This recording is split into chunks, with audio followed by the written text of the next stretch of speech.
ليس البر أن تولوا وجوهكم قبل المشرق والمغرب ولكن البر من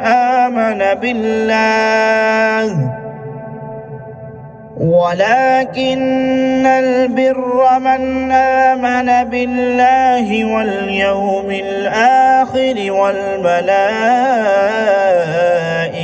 والكتاب والنبيين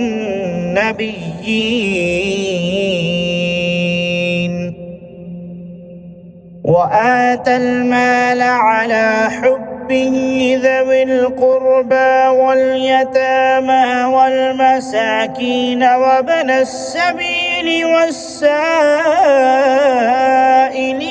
وفي الرقاب وأقام الصلاة وآتى الزكاة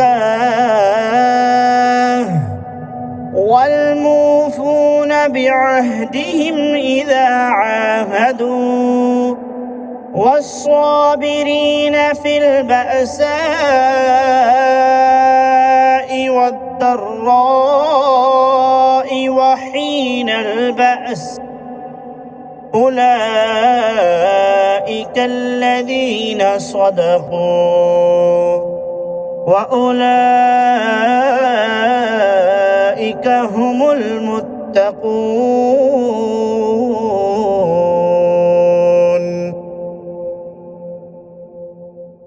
يا أيها الذين آمنوا كتب عليكم القصاص في القتلى الحر بالحر والعبد بالعبد والأنثى بالأنثى فمن عفي له من أخيه شيء فاتباع بالمعروف وأداء إليه بإحسان ذلك تخفيف من ربكم ورحمة فمن اعتدى بعد ذلك فله عذاب أليم. ولكم في القصاص حياة يا أولي الألباب لعلكم تتقون.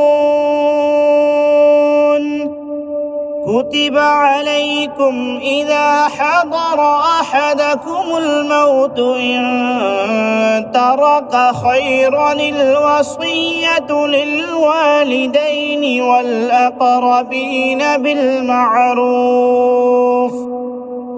حقا على المتقين.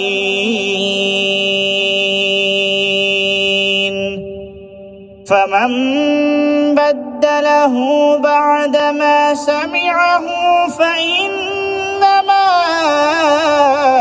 إثمه على الذين يبدلونه إن الله سميع عليم. فمن خاف من موص جنفا أو إثما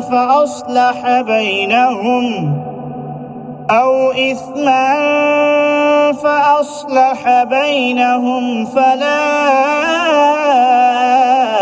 إثم عليه إن الله غفور رحيم.